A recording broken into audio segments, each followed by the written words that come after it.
another episode of What Are You Reading? What Are You Writing? Hey, Julia. Hi, Karen. How are you? I am great. I am Karen E. Osborne. I am author of Getting It Right, Tangled Lies, which is a murder mystery, Reckonings, and my newest novel, which I'm so excited about. Look at this beautiful, beautiful book. It's called True Grace. You And like purple.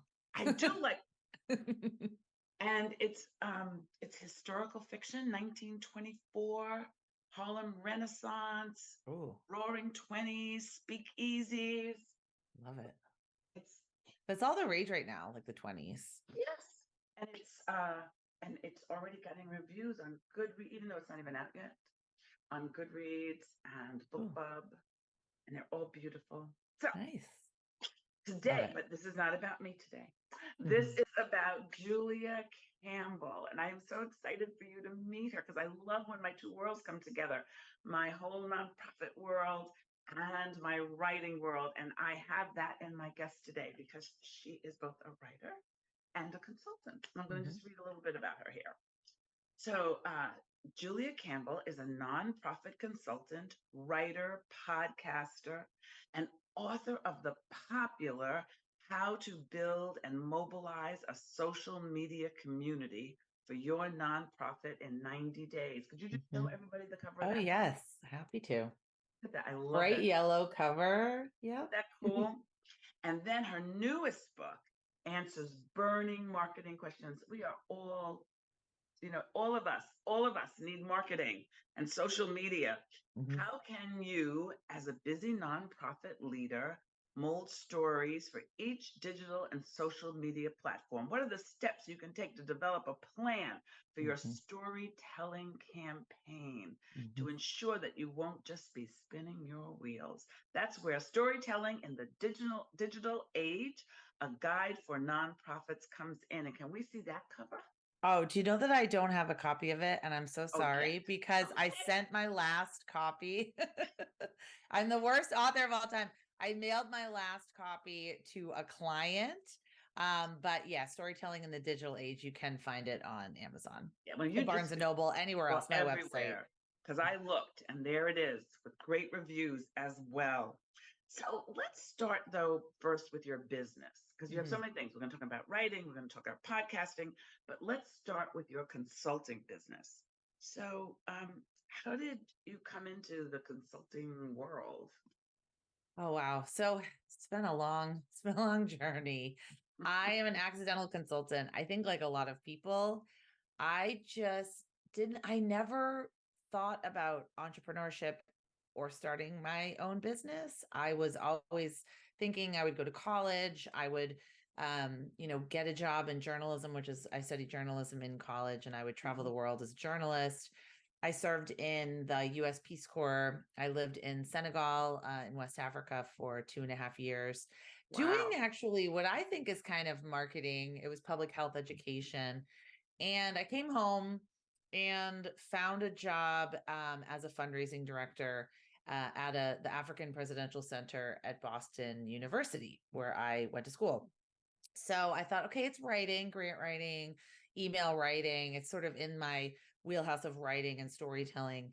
And did the development fundraising nonprofit marketing thing for quite a while. Then I was actually laid off from my job, not at Boston University, at a different organization, when I was 8 months pregnant with my daughter. So Mm. thinking about what is my next step? What am I going to do? I went on job interviews 9 months pregnant. Okay. So I'm 6 feet tall and I was like 260 pounds. I was like, couldn't get through the door. And of course, I did not get a job. I actually went on like 10 job interviews 9 months pregnant. It's pretty funny. But one particular organization said, we don't really have like a full-time job here, but we are interested in hiring you to do some like part-time grant writing, part-time copywriting for us. And I thought, okay, I could do that. So then that kind of spurred part-time development, being a part-time development director, a part-time marketing director. And then now what I do a lot of speaking and coaching and consulting around digital storytelling, social media, and digital marketing. So it's really evolved. It's been 13 years and Mm, I've just never looked back. that's wonderful. And you're 6 feet tall. My daughter is Yeah. 6 feet tall. And my Yes. Does son she is hate six it? I foot love it now, two. but She loves it. She's, not when she was a yeah. teenager, but Yeah. Well, but yeah, what it's do hard you, unless you're good at basketball, which I was not, but and she was not. She was not. So, what did you like?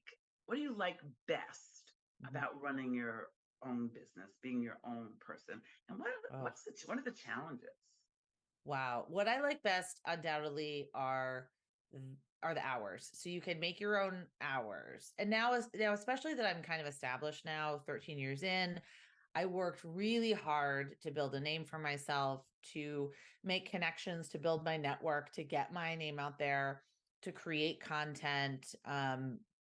So people know who I am. So I don't have to work as hard on that. But it's just very challenging as an entrepreneur. And I'm sure you face this, Karen, where you want to chase all the things, like you want to chase all the opportunities. You don't have anybody really reeling you in. I don't have a business partner, so I don't have anyone saying, you can't do all the things. You can't, go to all the conferences. You can't explore all the ideas and create all the courses. Like, you really need to focus. I think the biggest challenge is focus. Mm, And you're really at the whim of the market. Right now, giving is down. As we learned, the Giving USA report came out and found that giving in 2022 was the worst, like, on record since Giving USA had done this report. So I think nonprofits are holding their wallets a little bit tighter now, and they're not investing in professional development and consulting and coaching. So that's kind of challenging because you're really, you're subject to whims and subject to the economy that you have no control over. But the time I get to spend with my kids, I mean, my son came home from camp at noon and I got to have lunch with him and I got to spend some time with him. And just, I wouldn't trade the time that I get to spend with my kids for anything. I call myself unemployable. You could never get me in a 9 to 5. It just wouldn't happen. You I'd know, be a I terrible employee. that's so funny. That's exactly. I sometimes, like, people would, during the time that I was working at running my own firm, which my son now owns and runs, but people would say, "Oh, there's this job opportunity." I said, "There is nothing, Nothing. nothing Mm-mm. that would make me even consider because it's I so was really wonderful." trying to think about it, especially in COVID.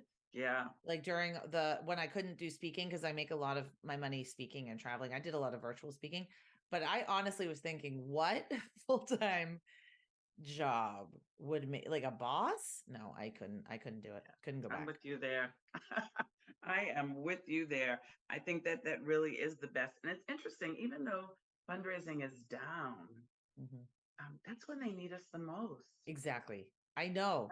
That's not the thing you cut. And you don't cut your development team, and you don't cut your marketing team that's on, that's in the job, because Mhm. we're profit centers. Mhm. That's, but people don't always think that way.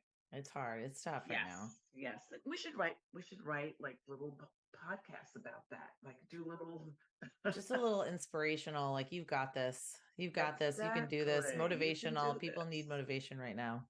They do. They do. So then you decided, I'm not busy enough. I've got kids, I've got clients. I think I'll write a book. And then, Mhm. oh, I'll write another one.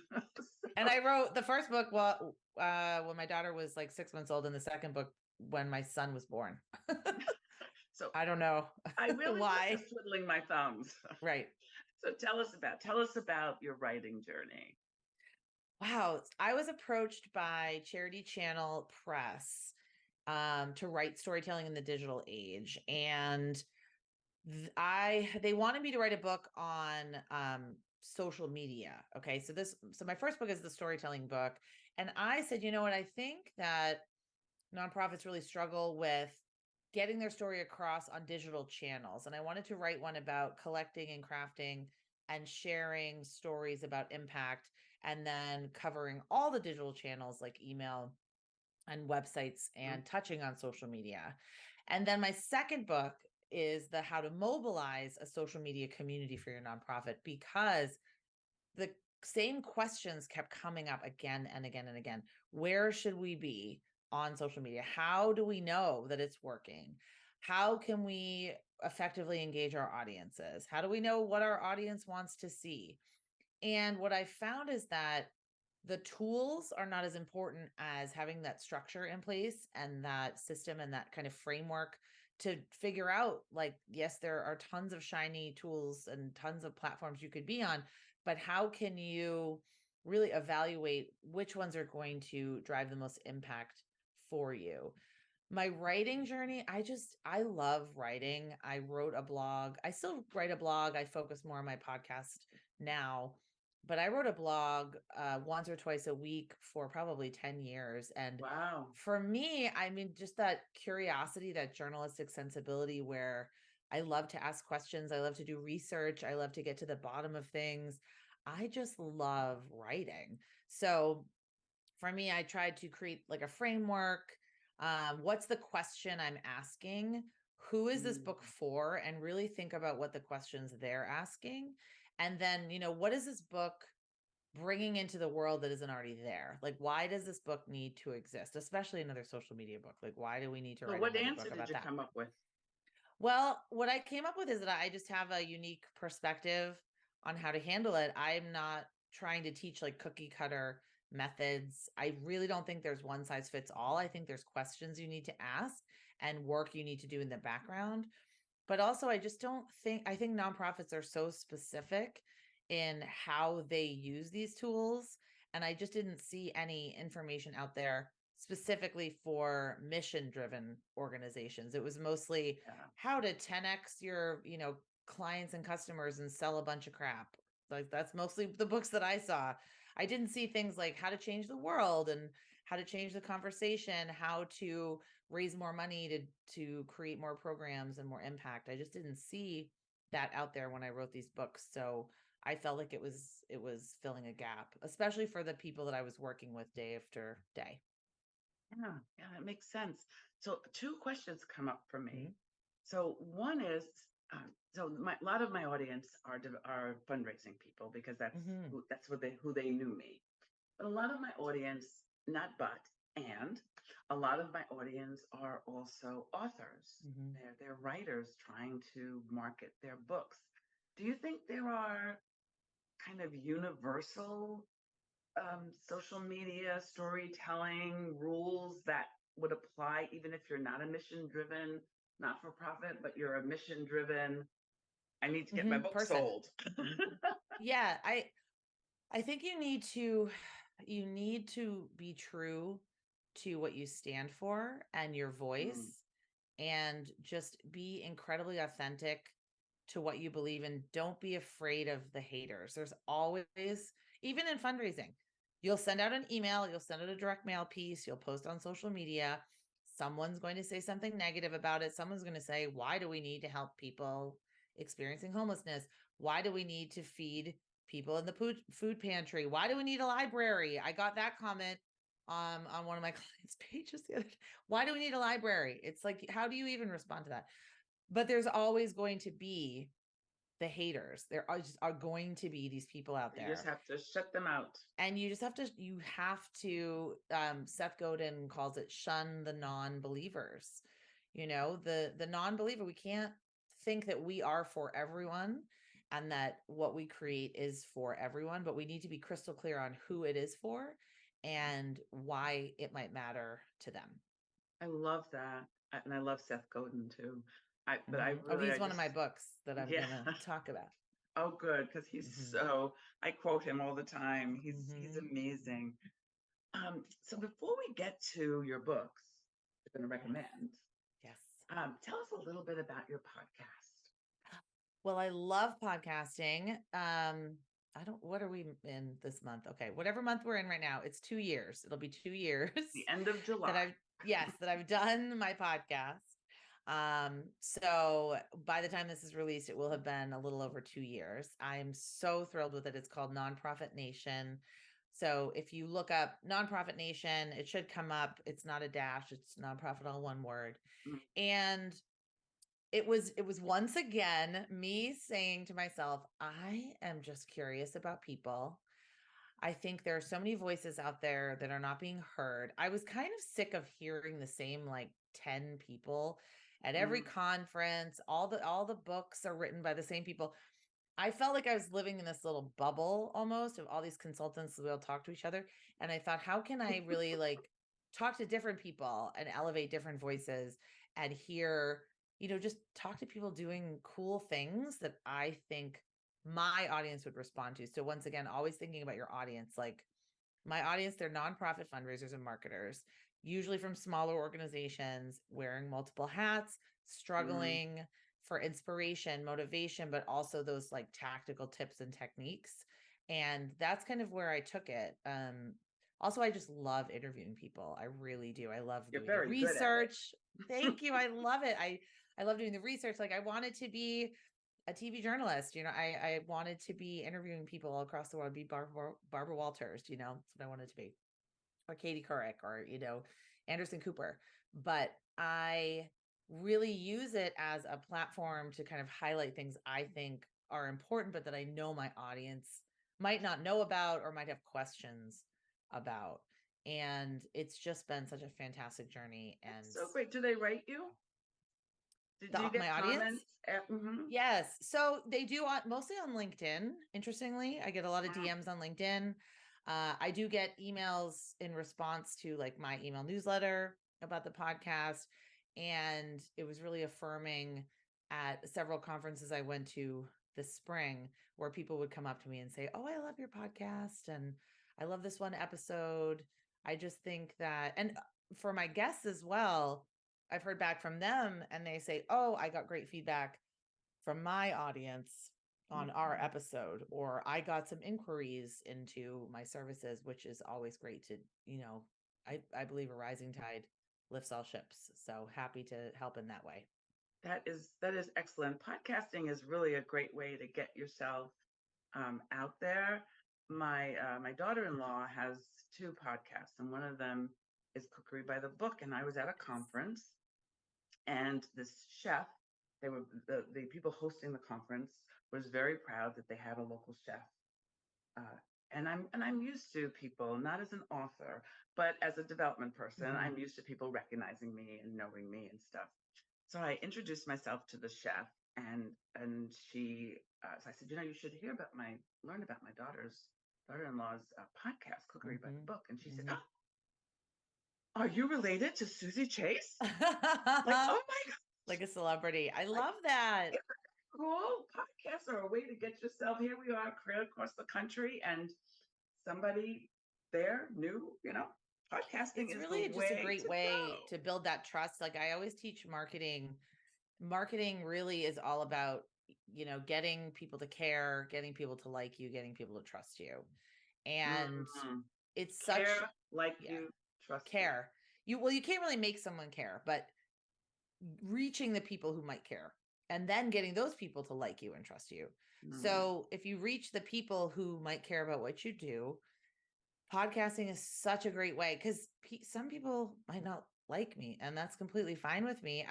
I'm not for everybody, but I do hear from people that say, "Oh, you shared a story about, I recently lost my mother-in-law, and I've been very open about talking about, the loss, or I'm very open about talking about being a working parent or Mm. entrepreneurship, my entrepreneurship journey and running a business." So people have said, "I've heard your story and it really, or heard stories from other people on the podcast and it helped them in some way." And Mhm. that's kind of really what keeps me going. But it is such a big piece. You're in their earbuds, your voice is there, and they feel like they That's know you, I that's think the it's really key. cool. They feel like they know you. Mm-hmm. Well, I can't let you go. This is, what are you reading? What are you writing? So I can't let you go without sharing at least two book recommendations. Oh God. Okay. Well, I have four, but I'll go really quick. Okay. So what should I go first? Well, The Practice. You can see on my little post-its, Seth Godin. Actually, I think this is a really great one for fundraisers and writers alike, Mhm. because it's about how you shouldn't necessarily think about like following your passion, but you should just do the work and kind of see if you can be passionate about the work you're doing. But it's also just about doing it. Like, done is better than perfect. We got to get over this perfectionism. We have to get over this Yes. imposter syndrome. Just ship Do your it. work. But you can see by my post-it notes, I was very inspired by that. Yes. Free Time by Jenny Blake. I had her on my podcast. She has an amazing podcast called Free Time. This book is more for people that have control over their time. Like, let's be real, like mostly entrepreneurs and people that are self-employed.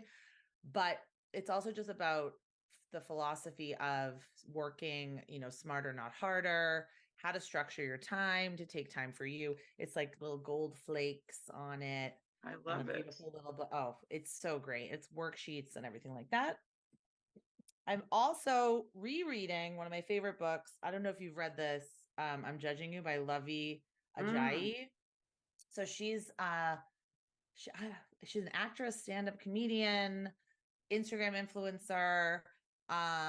She just tells it like it is, and it's hilarious, and you'll laugh out loud when you read it. It's just calling people out and saying, just her really she was born in Nigeria and grew up in the United States, and it's a lot of stories about kind of being a fish out of water and her experience being an immigrant in the United States. It's really good. And then my last one, the Smart Nonprofit.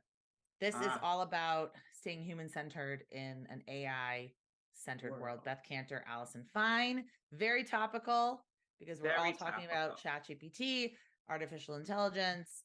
This was released before ChatGPT kind of took the world by storm, but it's more about the principles and how nonprofits can use AI in an ethical and responsible way. Something So those we are need like my right now. 4 that I Those just are have. excellent. Thank you so much. So this has been so fun. Yes. So tell everybody how they can find you.